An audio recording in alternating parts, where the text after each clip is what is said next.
Salut à tous, on se retrouve pour l'épisode 1590 du Zap Image. On commence aujourd'hui en ce 23 septembre avec comme d'habitude quelques anniversaires. Tout d'abord le défenseur colombien Yerry Mina fête aujourd'hui ses 27 ans, le défenseur de Everton, bon anniversaire à lui.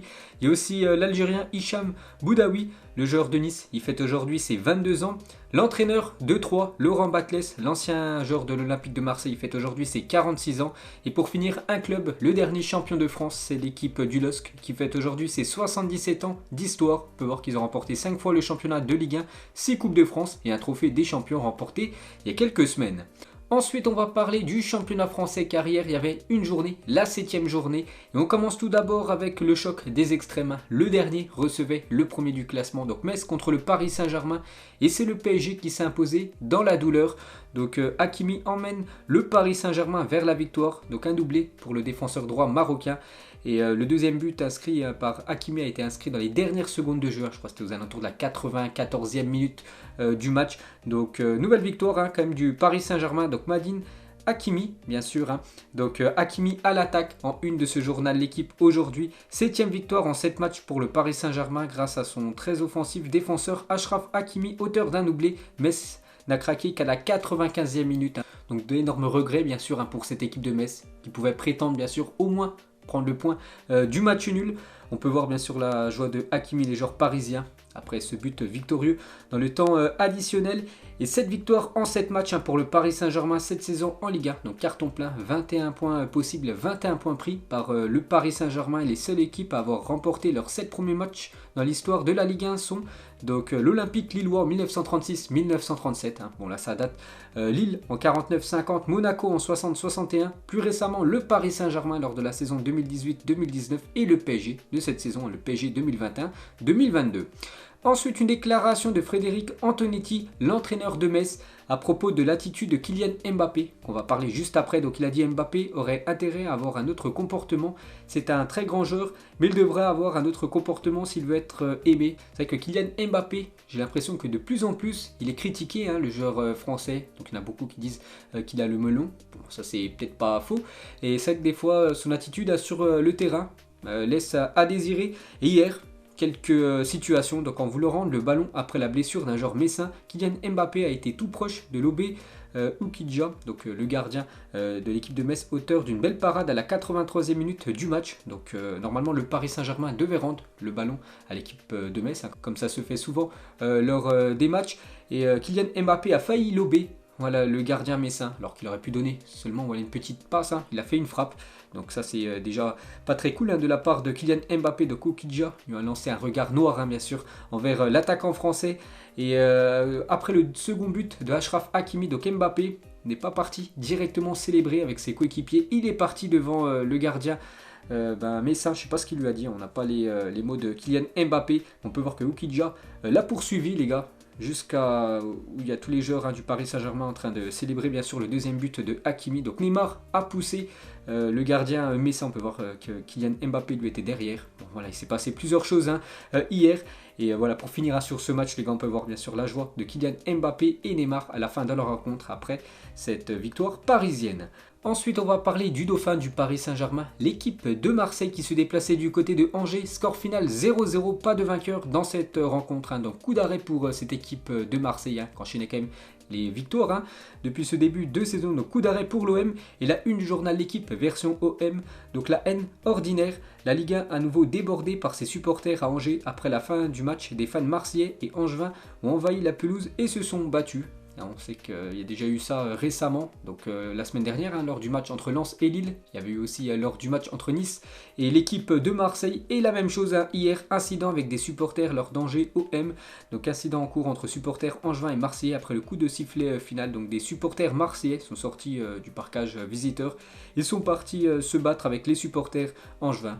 Donc bien sûr, la commission de discipline va se saisir de l'enquête. Donc ça s'annonce pas bon pour les supporters, certainement marseillais, qui pourraient être privés de déplacement pour les prochains matchs à l'extérieur. Ensuite, on va parler de l'autre Olympique, l'Olympique Lyonnais qui recevait l'équipe promue de 3. Et belle victoire des Lyonnais, 3-1. Shaqiri, Emerson et Paqueta buteur. Donc le L s'impose à domicile face aux promus troyens. Donc Lyon se rebiffe après cette défaite au Parc des Princes qui a laissé d'énormes regrets bien sûr aux Lyonnais.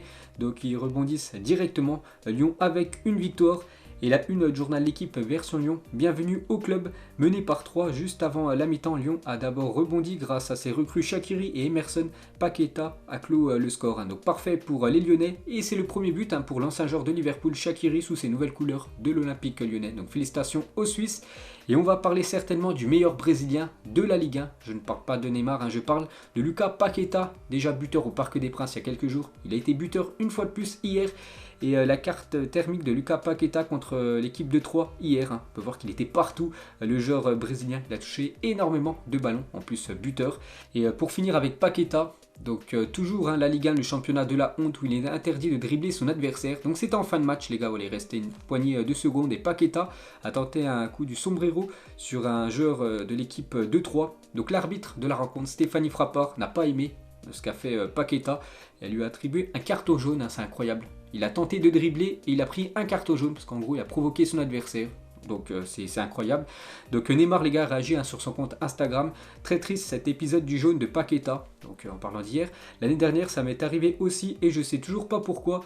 Le Joga Bonito, donc en gros tenter des dribbles pendant un match, est en train de mourir, profitez-en tant qu'il est temps ou battez-vous pour qu'il revienne. Donc il a dit ça sur son compte Instagram, bien sûr un Neymar choqué du carton jaune pris par Paqueta.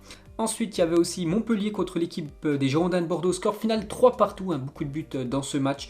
Et à noter que Valère Germain, l'ancien Marseillais, double buteur dans cette rencontre, la renaissance de Valère Germain. L'ancien Marseillais vient de claquer déjà son 3e but de la saison du côté de Montpellier. Et toujours sur ce Montpellier-Bordeaux, il y a eu aussi des échauffourées entre les supporters. C'est avant le match, un rix avant le match de 19h. Montpellier-Bordeaux, un bus de supporters bordelais a été attaqué ce mercredi soir au rond-point de l'Everune, aux portes de ouest de Montpellier, 16 blessés. Donc il y a des supporters de Montpellier qui ont jeté des cailloux sur le bus des supporters bordelais. Donc il y a eu une bagarre après. Donc c'est qu'actuellement les gars de la Ligue 1 très mouvementée. On continue avec les autres résultats. Il y avait aussi Lille contre l'équipe de Reims et victoire de l'équipe qui fête son anniversaire aujourd'hui. Je vous l'ai dit tout à l'heure, l'équipe de Lille qui s'imposait 2-1 contre le Stade de Reims. Belle victoire aussi de l'AS Monaco contre l'AS Saint-Etienne 3-1 dans ce match. Notez que Ben Yedder a inscrit un doublé. L'AS Saint-Etienne actuellement dans la crise. Le carton les gars c'est pour l'équipe de Rennes contre l'équipe de Clermont, 6-0 pour le Stade Rennais, grosse victoire du Stade Rennais, parfait pour eux. Lorient contre Nice, 1-0 pour les Lorientais, c'est Moncodu qui a marqué l'unique but du match, en plus un magnifique but en pleine lucarne, un très beau but du joueur français. Et Amine Gouiri, donc il a raté 2 pénaltys consécutifs en Ligue 1, donc il y a quelques jours contre l'équipe de Monaco et hier contre l'équipe de Lorient, nouvelle fois, pénalty loupé par l'attaquant niçois. Il y avait aussi Lens contre l'équipe de Strasbourg et c'est Strasbourg qui s'imposait 1-0 du côté de Lens, Ayork l'unique buteur du match. Donc les supporters lensois ont beaucoup manqué aux joueurs vu que le match a été à huis clos hier. Et concernant l'unique buteur du match, donc Ayork, donc excellent début de saison pour Ludovic Ayork. Véritable valeur sûre de notre championnat, déjà 7 matchs et 3 buts et 3 passes D pour le joueur strasbourgeois. Ensuite on peut voir tous les résultats de cette 7e journée de Ligue 1, donc il n'y a qu'un match que j'ai pas parlé, c'est Nantes contre l'équipe de Brest. Les Nantais se sont imposés 3-1, donc parfait pour eux, c'est imposé 4-1 il y a quelques jours du côté de Angers. Donc une 7e journée de championnat riche en buts, 10 rencontres, 32 buts inscrits, une moyenne de 3,2 buts inscrits par match, donc beaucoup de buts inscrits en Ligue 1, et ça se confirme, une saison de Ligue 1 Uber Eats explosive. Donc après 7 journées, il y a en moyenne 2,94 buts inscrits par match, du jamais vu au XXIe siècle, pour vous dire que ça marque beaucoup cette saison dans le championnat français.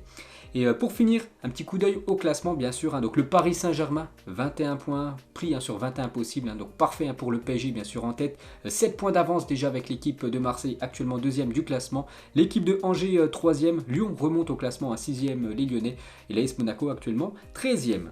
Ensuite, direction l'Angleterre, donc il n'y avait pas de championnat, c'était de la Coupe de la Ligue anglaise hier. On commence tout d'abord avec Wolverhampton contre l'équipe de Tottenham, et c'est Tottenham qui se qualifie pour les 8e de finale. Donc il y avait 2 partout au bout des 90 minutes de jeu. Tirs au but direct et c'est Tottenham hein, qui a été les meilleurs lors de cette séance. Des tirs au but, on peut voir les buteurs de la rencontre. Donc Harry Kane, buteur côté Spurs, et Ndombele aussi buteur. Et concernant Tanguy Ndombele, de retour, le français enchaîne avec une troisième titularisation de suite. Il vient également d'inscrire son premier but depuis le début de la saison.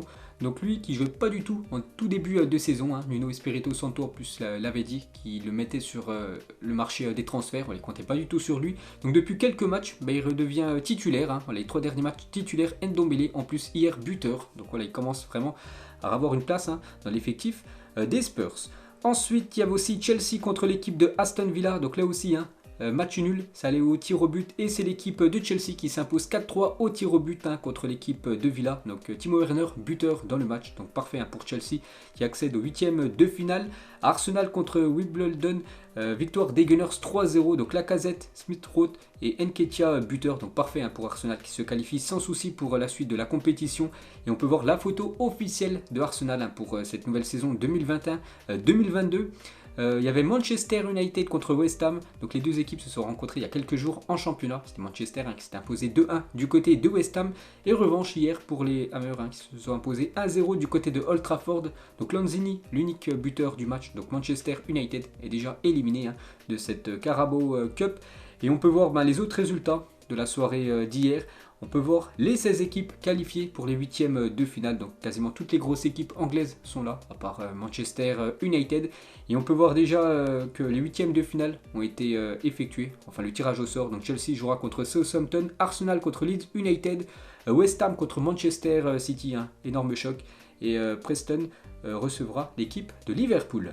Ensuite, direction l'Espagne, on va parler du Real Madrid qui jouait hier tard, hein, 22h le coup d'envoi. Donc le Real recevait l'équipe de Majorque et gros succès hein, du Real Madrid, 6-1 contre l'équipe de Majorque. On peut voir tous les buteurs, donc Isco, buteur, Karim Benzema, bien évidemment, buteur, un doublé hein, pour l'attaquant français, et Marco Asensio, un triplé. Donc félicitations à ces trois-là, félicitations à toute l'équipe hein, du Real, complètement dominé hein, sur ce sujet hier. Et on peut voir les unes des journaux sportifs en Espagne. La une journal Marca, un rouleau compresseur avec en une Benzema et Asensio, hein, deux joueurs ultra décisifs hier. Et la une journal AS, Asensio va faire la fête, hein. Triplé bien sûr hein, pour le joueur espagnol. Donc bien évidemment, quand tu marques un triplé, tu peux ramener le ballon chez toi. Donc Asensio bien sûr est reparti avec le ballon du match hein, signé par tous les joueurs du Real Madrid. Il a fait une petite déclaration, il a dit: je suis très heureux, très content, je savais que je devais profiter de l'opportunité. J'ai travaillé dur pour ce moment, lui qui est rarement comme titulaire. Donc Carlo Ancelotti l'a mis titulaire hier, il a répondu présent, hein, le joueur espagnol. On va parler cette fois-ci de Karim Benzema, donc lui tout le temps titulaire, hein, Karim Benzema, tellement qu'il est bon, et tout le temps décisif, hein, c'est incroyable. Il fait peut-être le meilleur début de saison de sa carrière. Donc avec ce doublé, Karim Benzema atteint la barre des 200 buts en Liga. Félicitations à Karim Benzema, donc les meilleurs buteurs de l'histoire du Real Madrid en Liga. Donc Cristiano Ronaldo, hein, toujours le recordman, 311 buts devant Raúl 228, Di Stefano 216 et maintenant Karim Benzema 200 buts en Liga pour le joueur français. Félicitations à lui. Et actuellement, il a des stats incroyables. Les plus belles stats en Europe sont pour Benzema. Benzema est actuellement le meilleur joueur au monde, hein. 6 matchs, 8 buts, 7 passes décisives en ce début de Liga. C'est incroyable, hein. Déjà 8 buts en 6 matchs et 7 passes décisives en plus. Donc il est buteur, il est passeur, il fait tout, hein, Karim Benzema du côté du Real Madrid. Donc le début de saison de Karim Benzema. Donc chaque match, il a été décisif. Donc soit il a marqué, soit il a fait une passe D, soit il a fait les deux. Incroyable, hein. L'attaquant français, donc toujours avec lui, donc je vous l'ai dit, hein, déjà 8 buts pour lui en ce début de saison. Donc le FC Barcelone, 8 buts aussi, mais là c'est toute l'équipe, hein. Benzema c'est lui tout seul, hein, pour vous montrer les stats complètement folles, hein, du joueur Karim Benzema est toujours avec lui. Donc après 6 journées de championnat cette saison, donc Benzema compte 8 buts, donc meilleur buteur du championnat, plus meilleur buteur en championnat d'Europe, hein. Donc tout simplement c'est lui le meilleur buteur en Liga et le meilleur buteur en Europe, Benzema, et 7 passes décisives, donc meilleur passeur du championnat, plus meilleur passeur en championnat d'Europe. Donc incroyable, hein. Meilleur buteur et meilleur passeur en Europe, Karim Benzema. Et Karim Benzema bien sûr impressionne et fait mieux que Lionel Messi et Cristiano Ronaldo quand les deux étaient à leur prime. Donc Benzema est devenu le 3e joueur à être impliqué dans au moins 13 buts lors de ses 6 premiers matchs d'une saison de Liga. Donc là c'est marqué 7 buts, c'est même 8 buts et 7 passes décisives, hein, ce qui fait qu'il est impliqué sur 15 buts en ce début de saison après 6 journées, donc au 21e siècle, après Léo Messi. Donc lui c'était 13 et Cristiano Ronaldo en 2014, 2015, 14, et Benzema lui c'est 15 buts, il est impliqué après 6 journées, donc il fait mieux que Léo Messi et CR7. Ensuite, toujours avec le Real Madrid, donc le Real n'avait plus inscrit 6 buts dans un match de Liga depuis le 12 mai 2018 lors de la victoire 6-0 contre le Celta Vigo au Santiago Bernabéu. Donc là il y a eu 6-1, donc 6 buts inscrits, c'est plutôt rare pour le Real Madrid, c'était plus arrivé depuis plus de 3 ans. Et le Real a marqué 21 buts en 6 matchs de Liga, son meilleur total à ce stade de la saison depuis 1987-1988, à l'époque ils étaient à 26 buts. Ensuite, toujours avec le championnat espagnol, il y avait aussi Séville contre l'équipe de Valence. Belle victoire des Sévillans, 3-1. Donc Séville, un troisième, s'impose face à Valence, quatrième, 2 défaites de suite pour l'équipe de Valence. Il y avait aussi Villarreal contre l'équipe de Elche. Belle victoire du sous-marin jaune, Villarreal, 4-1. Dans cette rencontre, il y avait aussi l'Espagnol Barcelone contre les Deportivo Alaves. Victoire 1-0 de l'équipe de Barcelone. On peut voir le classement. Donc le Real en tête devant l'Atlético Madrid, l'équipe de Séville 3e. Donc concernant le Barça, on en parlera tout à l'heure. Le Barça joue son match ce soir. On prend cette fois-ci la direction de l'Italie.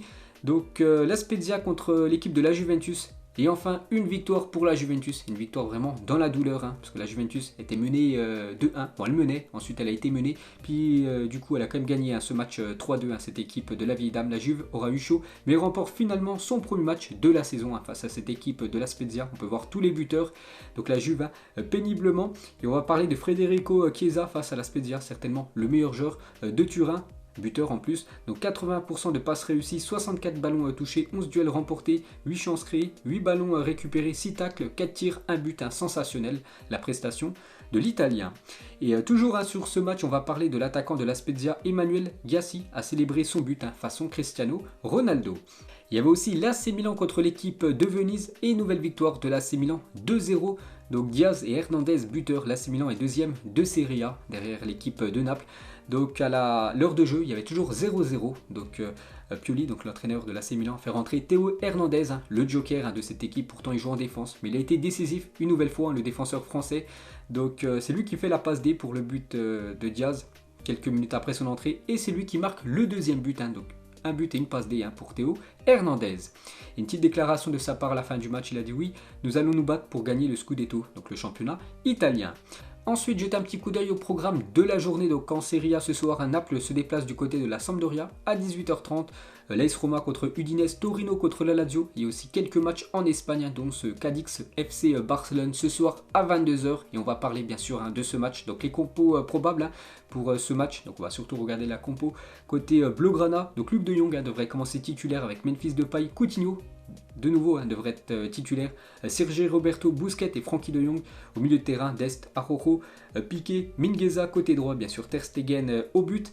Et on peut voir que le coach hollandais, donc Ronald Koeman, fait la une journal Mundo Deportivo. Koeman est planté en couverture ce jeudi du journal espagnol. Donc Koeman hier il était en conférence de presse avant le match de ce soir. Donc Koeman a lu un communiqué et il est parti. Il n'a même pas répondu aux questions des journalistes. Donc épuisé par les questions sur son avenir, Koeman s'est présenté en conférence de presse pour lire un communiqué afin d'expliquer la situation du club avant de quitter la salle après seulement 3 minutes. Normalement une conférence de presse, voilà, la veille d'un match, ça dure à peu près une demi-heure, 3/4 d'heure. Donc là il est resté 3 minutes et il a quitté directement la pièce sans répondre à aucune question des journalistes. Donc Juan Laporta réagit, le président du FC Barcelone. Koeman est obligé d'assister aux conférences de presse et il est libre de répondre ou de parler comme il le souhaite. Donc il le dit qu'il est obligé de participer aux conférences de presse, mais il peut dire ce qu'il veut lors de cette conférence de presse. Donc voilà, l'affaire Koeman les gars. Donc ce soir, s'il n'y a pas victoire pour Koeman, je pense qu'il se fera licencier demain. Et côté FC Barcelone, donc il y a un an jour pour jour, le Barça, énorme erreur de leur part. Le Barça officialisait le départ de Luis Suarez à l'Atlético Madrid. Il a inscrit du coup 24 buts en 45 matchs avec les Colchoneros et manque cruellement au Barça. Et en plus, il a permis à cette équipe de l'Atlético d'être championne d'Espagne l'année dernière avec tous ses buts inscrits. C'est vrai que Ronald Koeman n'en voulait plus de Luis Suarez. Et on peut voir qu'un an après, bien sûr, l'attaquant uruguayen manque beaucoup à cette équipe blaugrana. Ensuite, on va parler du joueur colombien James Rodriguez et c'est officiel, il quitte l'équipe de Everton et signe du côté de Al Rayyan, une équipe au Qatar. Donc bien sûr, rejoignant ce pays, il va voir son salaire doubler, voire tripler. L'ancien joueur de Monaco ou même de l'équipe de Porto, il était très bon à l'époque. Donc après, il a vu sa carrière quand même descendre. James Rodriguez, donc direction le Qatar pour lui. Et pour finir les gars, ce Zap Image, donc on revient 6 ans jour pour jour en arrière. Une prestation XXL de Robert Lewandowski. Je pense que vous vous souvenez tous. quand Lewandowski inscrivait un quintuplé en 9 minutes. Donc quintuplé, c'est 5 buts. Donc il était rentré à la mi-temps, la 45e minute de jeu, à la 59e minute de jeu. Donc il avait inscrit déjà 5 buts, Robert Lewandowski, c'était il y a 6 ans, jour pour jour. Donc voilà les gars, la fin de ce Zap Image 1590. Donc si ça vous a plu, un petit like et on se retrouve demain pour le prochain épisode. Ciao à tous.